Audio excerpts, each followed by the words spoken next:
Daily, an Urdu newspaper, which is one of the famous newspapers in Hyderabad and is read all over the world.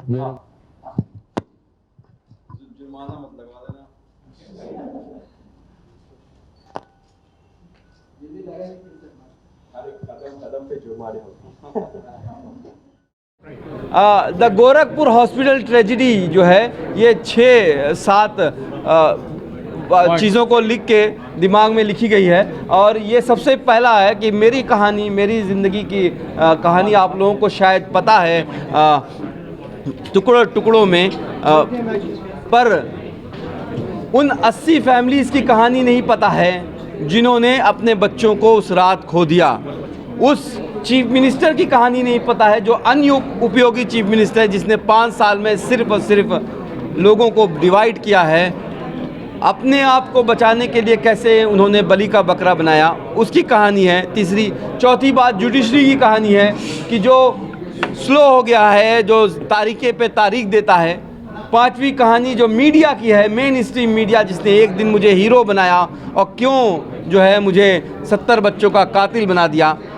सातवां part जो prison की कहानी है, jail में कैसे अगर आपके पास पैसा है तो आपकी ज़िंदगी बहुत आसान है, अगर आपके पास पैसा नहीं है तो आप एक स्लेव हैं। और लास्ट इम्पॉर्टेंट पॉइंट है कि आपको हेल्थ सिस्टम जो है वो कितना टूटा हुआ है, it collapse. I always believe the is not because of कोविड-19 our health system has collapse, कोविड-19 has just expose already collapse health system. तो ये सब कुछ उसकी कहानी है। ये 2019 आपको ये भी बता दूं, ये 2019 तक की कहानी है। मैं एक और बुक लिख रहा हूं जिसमें CAA NRC और उसके बाद जो मुझ पे NSA लगा और मथुरा जेल में 8 महीने गुजरे, तो वो मैं कहानी आप लोगों के सामने जल्दी बुक वो भी आ जाएगी इंशाल्लाह। मैं अपने आप को खुशकिस्मत समझता हूँ, ज़िंदा बच गया हूँ। 3 बार जेल में जान भेजने के बाद भी कई बार नंगा करके मारा गया, 5-5 दिन भूखा रखा, खाना नहीं दिया, पानी नहीं दिया गया। इतना मारा था कि पूरी जिस्म की चमड़ी उधड़ गई थी, फिर भी ज़िंदा बच गया।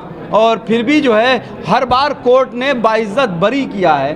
तो पर बहुत से ऐसे लोग यूपी में हैं, मतलब यूपी में मुसलमान की पॉपुलेशन 20% है, लेकिन जेलों में 40% मुसलमान हैं। बहुत से ऐसे लोग हैं जो 10-10 साल जेल रहे।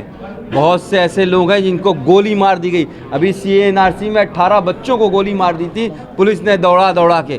तो मैं अपने आप को खुशकिस्मत, अल्लाह का मुझे रहम है कि मैं बाहर हूँ, आप लोगों के साथ बात कर रहा हूँ।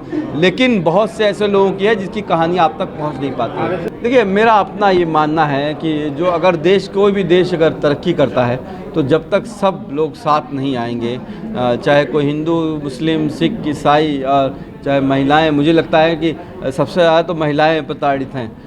तो मुझे लगता है कि जो एकता की बात की है, religion is a personal choice. I believe in Allah, that is my personal choice. I don't discriminate people on the basis of caste and religion.